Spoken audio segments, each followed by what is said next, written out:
너는 내 앞에서 완전하라는 제목으로 하나님의 말씀을 전할 때 크신 은혜가 있기를 축원합니다. 우리는 2025년부터 구약성경 배우기로 인물전을 다루었는데요. 아브라함 네 번째 시간입니다. 이야기를 함께 나누고자 합니다. 아브라함은요, 그돌라오메라고 하는 그 왕을 중심으로 연합국을 쳐부수고요, 조카 롯과 포로들을 구하며 전쟁에서 빼앗긴 모든 것들을 되찾았습니다. 살렘 왕이자 하나님의 제사장 멜기세덱이 전쟁에서 돌아온 아브라함을 환영하자 아브라함은 전리품에서 얻은 소득의 11조를 하나님께 드렸습니다. 그러나 아브라함은 보복이 두려웠습니다. 그러자 하나님은 아브라함에게 환상 중에 나타나 말씀하셨습니다. 아브라함아, 두려워하지 말라. 나는 내 방패요 너의 지극히 큰 상급이니라. 하지만 아브라함은 여전히 자식이 없어 자신의 상속자는 자신의 종 다메섹 사람 엘리에셀 뿐이라 하소연하였습니다. 그러자 하나님께서는 아니다. 내 몸에서 태어날 아들이 내 상속자가 될 것이다. 밖에 나가 별을 세봐라. 하늘의 무별이 내 자손이라, 다 내 자손이라 말씀하셨습니다. 그러자 아브라함은요, 여호와를 믿었고 여호와는 그의 믿음을 의로 여기셨습니다. 하나님께서는 이 땅을 아브라함에게 주겠다고 약속하셨습니다. 그 증표로 하나님은 아브라함과 헷불 언약을 맺었습니다. 헷불 언약은 아브라함이 절단된 짐승들 사이로 하나님의 횃불이 지나간 하나님의 임감도장이었습니다. 횃불 언약의 뜻은요, 이 약속을 어기면 어떻게 된다? 이와 같이 쪼개진다, 이와 같이 되리라 하는 뜻이었습니다. 그 사이로 횃불이 지나감으로 하나님의 결연한 그 약속의 의지를 아브라함에게 나타내 보이셨습니다. 그러나 세월은 흐르고 몸만 늙어가자 아브라함은 하나님을 신뢰하지 못하고 살의 말을 듣고 하갈로 이스마엘을 낳은 것입니다. 그때 그의 나이 86세였습니다. 그런 하나님께서는 어느 날 다시 아브라함을 찾으신 겁니다. 그때 아브라함의 나이가 무려 99세 때입니다. 하나님은 13년 만에 다시 나타나신 것입니다. 무려 13년간을 하나님께서 아브라함에게 침묵하신 것이죠. 왜요? 하나님께서 노하셨기 때문입니다. 아브라함의 범죄요, 하나님께 대한 불신앙 때문입니다. 그러나 아브라함을 짐승들처럼 쪼개지는 않으시고 참으셨습니다. 아브라함이 살의 말을 듣고 인간적인 판단으로 이스마엘을 낳음으로 하나님은 아브라함에게 13년간이나 나타나지 않으신 것입니다. 하나님은 아브라함에게 든든한 신이 되어주셨는데도 불구하고 아브라함의 불신과 초조함 때문에, 얼마나 초조하겠어요. 초조함 때문에 13년간이나 관계의 단절로 꾸짖으신 것입니다. 그건 하나님께서 아브라함과 사레 부부가 하나님 앞에 완전하게 낮아질 때까지, 아주 겸손해질 때까지 기다리신 것입니다. 절대 자녀를 생산할 수 없는 나이, 당장 죽어도 되는 나이, 완전히 늙은 나이죠. 인간적인 힘으로는 자녀를 낳을 수 없다 하는 그 어떤 의욕이 다 꺾여질 때까지, 낳을 수 있다는 그 어떤 의욕이라도 완전히 다 꺾일 때까지, 낮아짐이 몸에 배일 때까지 하나님은 한없이 기다리신 것입니다. 하나님이 13년 만에 다시 아브라함에게 나타나서 말씀하셨습니다. 창세기 17장 1절, 나는 전능한 하나님이라 너는 내 앞에서 완전하라 말씀하셨습니다. 나는 불가능한 일도 못할 것이 없는 전능한 신 하나님이다. 너가 나를 섬기는 종이면 마땅히 나를 닮아 완전하라 하십니다. 완전하란 말씀은 하나님 말씀에 몸과 마음을 다해 순종하며 살아라. 흠없이 범죄 없이 순종하라 말씀하십니다. 창세기 17장 2절 내가 내 언약을 나와 너 사이에 두어 너를 크게 번성하게 하리라. 나는 너와 언약을 세워서 내가 너를 크게 번성하게 하겠다. 다시 상기시키는 거예요. 전에도 말한 말씀을 계속 하셨잖아요. 아브라함은 하나님께 엎드렸습니다. 왜요? 자신의 죄책을 알기 때문에, 자신의 죄가 분명한 걸 알기 때문에 엎드렸습니다. 그런 하나님께서 다시 13년 만에 나타나자 그는 엎드릴 수밖에 없었던 것입니다. 그런데도 하나님은 그를 혼내지 않으시고 새 이름을 지어주셨습니다.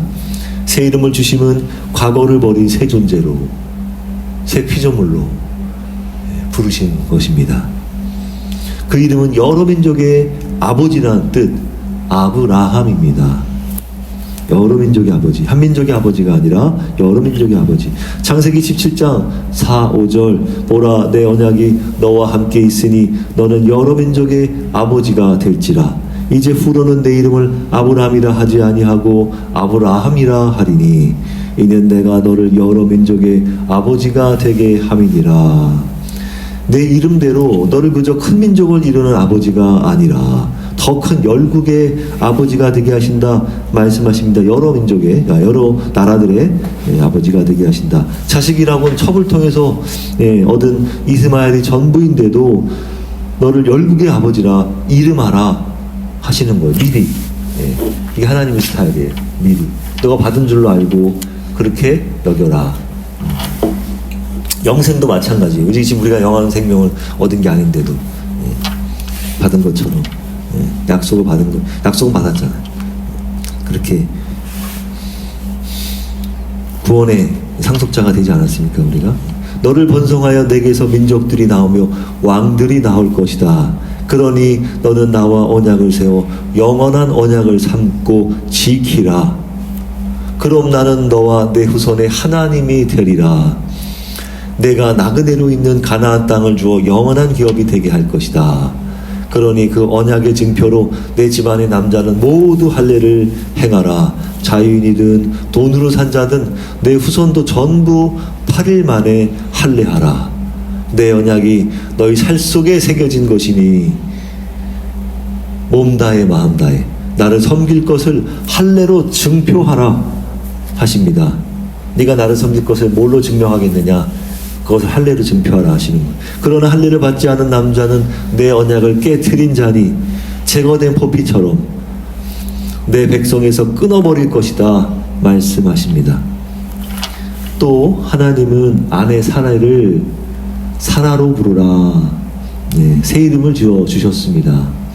내가 그에게 복을 주어 그를 여러 민족의 어머니가 되게 할 것이니 되게 하리니 여러 민족의 왕이 그에게서 나오리라. 창세기 17장 17절 아브라함이 엎드려 웃으며 마음속으로 이르되 100세 된 사람이 어찌 자식을 낳을까? 사라는 90세니 어찌 출산하리요? 내가 자식을 낳을 수 있는 능력을 상실한 지 오래인데 내 능력으로 어찌 자식을 낳을 수 있겠는가? 믿을 수 없었습니다. 하나님께 하려되 이스마엘이나 하나님 앞에 살기를 원하나이다. 가창도 좋아요. 하나님 이스마엘이나 이렇게 얘기하는 거 보니까 과연 그러한 일이 가능하겠는가? 24년 동안 안 생겼는데 아브라함이 처음 부르심 받은 나이가 75세잖아요. 지금 99세니까 24년 동안 안 생겼단 말이죠. 그들은 하나님의 전능하심을 믿지 못했습니다. 주신다고 하는 거짓건 안 주셨으니 못 믿을 만도 했겠다 싶기도 하겠지만 아브라함의 범죄로 더 늦춰진 거 아니겠습니까? 그리고 자녀를 갖고 싶은 희망을 버린 지 오래고 포기한 지 오래였습니다. 그들은 이미 이스마엘을 약속의 상속자로 간주하고 있었던 것입니다. 왜요? 또 다시 하갈이 도망갔을 때 다시 돌아오라고 해서 이름까지 줘놓고 돌려보내셨잖아요. 그 하갈이 그 아브라함과 사례를 만났을 때 뭐라 그랬겠어요? 너 천사의 부르심으로 내가 다시 돌아왔다. 그리고 하나님께서 나타나셔서 그 아들을 이스마엘을 하라 했다. 이렇게 얘기하지 않았겠어요? 당연히 그 약속이 얘가 약속의 상속자인가 보다. 이렇게 오해할 만도 했겠죠. 그러나 분명한 오해가 아닙니다. 늘 하나님께서 말씀하셨기 때문에. 그러나 하나님은 사라가 아들을 낳으리니 이름을 이삭이라 하라. 이삭이라 뜻은 무슨 의미예요? 내가 그와 내 언약을 세우리니 그 후손에게 영원한 언약이 되리라 하셨습니다. 하나님은 말씀을 마치시고 올라가셨습니다. 이에 아브라함은 말씀하신 대로 순종하고 고통스럽지만 가족 종들 모두 할례를 받았습니다. 거룩한 자녀를 낳기 위해서 하나님께 성기를 거룩히 구별해 드린 것입니다. 결론입니다. 아브라함은 하나님과 언약을 저버렸지만 하나님은 버리지 않으셨습니다. 아브라함은 이스마엘을 낳음으로 하나님과 언약한 헷불 언약을 깨버렸습니다. 하나님께서는 아브라함이 깨버린 언약을 다시 할례 언약으로 갱신하자 하십니다. 이런 상황을 안주하며 만족한 태도를 버리라. 너 자신의 힘으로 지극히 인간적인 능력으로 했다 말하지 못하게 하시고 오직 하나님의 힘으로만 하나님의 뜻을 행할 수 있음을 자랑하고자 하십니다. 내가 한 게 아니고 오직 하나님이 하신 거다. 이런 자랑을 우리가 할 수 있도록. 또 하나님은 범죄한 사람을 버리지 아니하시고 오랜 교제의 단절을 통해서 사람을 어떻게 하신다? 사람을 훈련시켜요. 완전히 닫아질 때까지 침묵하고 계십니다. 그 침묵이 우리를 더 힘들게 하잖아요. 사람이 더 겸손해질 수밖에 없는 거예요. 철저히 깨져서 더 낮게 아무것도 못하는 무능의 상태가 될 때까지 하나님은 기다리신단 말이에요. 기다리세요. 침묵하고 계십니다. 그건 하나님께서 불가능한 일도 못할 것이 없는 전능한 하나님이심을 드러내고자 나타내고자 하시는 것입니다. 아브라함은 하나님과의 약속을 어기고 그는 이스마엘을 낳았지만 그럼에도 하나님은 고쳐 쓰고자 하십니다. 인간끼리는 고쳐 쓰는 게 아니다. 그 벌은 못 준다. 우리는 늘 그렇게 얘기하잖아요. 그게 맞는 말이에요. 인간들끼리는. 그러나 하나님은 그를 용서하셨고 다시 준비될 때까지 훈련시키시고 쓰십니다. 박살나서 인간이 완전히 박살나서 철저히 닫아질 때까지 무능해질 때까지 저는 자녀를 낳을 수 없습니다. 이렇게 무능할 때까지 그런 말할 때까지 평생을 기다리시는 기다리세요. 그게 하나님의 일꾼으로 쓰여지는 길. 하나님의 자녀를 낳으려면 내가 자녀를 낳을 수 있는 능력이 없습니다라고 얘기할 때까지 기다리시는 거예요. 열국의 아버지로 어머니로 준비되는 하나님의 방법이란 말이에요. 그게 하나님의 방법입니다. 언약의 핵심은 우리가 하나님과의 약속을 지킬 때만 하나님은 나의 하나님, 우리의 하나님이 되어주신다는 사실입니다. 약속을 지켜야만 하나님은 우리의 하나님, 나의 하나님이 되어주십니다. 그렇게 하나님을 믿어서 하나님 자녀가 된다는 것은요, 하나님과의 계약을 체결한 거예요. 하나님과 약속이 체결된 겁니다. 약속은 어떻게 합니까? 혼자만 지켜야 됩니까? 하나님만 지켜야 돼요? 아니 우리만 지켜야 합니까? 아니잖아요. 쌍방간에 지켜야 하는 약속 이행의 의무가 서로 간에 있는 것입니다. 하나님의 일을 할 때는 결코 내 힘으로 우리 힘으로 하지 말고 우리 힘을 빼고 오직 하나님의 힘으로만 할 수 있음을 인정해야 합니다. 자신의 무능을 철저하게 받아들여야 합니다. 그리고 전적으로 하나님께 매달려야 합니다. 하나님께 매달린다는 것은 철저하게 자신의 무능을 받아들인다는 것 같은 말이에요. 이게 딱 붙어 있는 거예요. 자신의 무능을 철저하게 받아들여야만 하나님께 매달릴 수 있지 않겠어요? 하나님은 하나님의 역사에 인간의 어떤 개입도 원치 않으신단 말이에요. 왜? 하나님이 하신 것을 인간이 했다고 할까봐. 그래서 오직 하나님의 능력으로만 하나님의 역사를 이루십니다. 인간은 그저 겸손히 따를 뿐입니다. 그런 사람들이 많단 말이에요. 하나님께서 하셨는데도 불구하고 인간이 했다고 내가 했다고 자랑하는 사람들이 많아요. 그런 사람들을 하나님께서 싫어하십니다. 더 이상 역사를 이루지 않으십니다. 인간은 그저 겸손히 따를 뿐입니다. 하나님만이 생명의 주관자심을 믿고 따르기로 결단하는 저와 여러분 이 하나 되게 되시길 축복합니다. 아멘.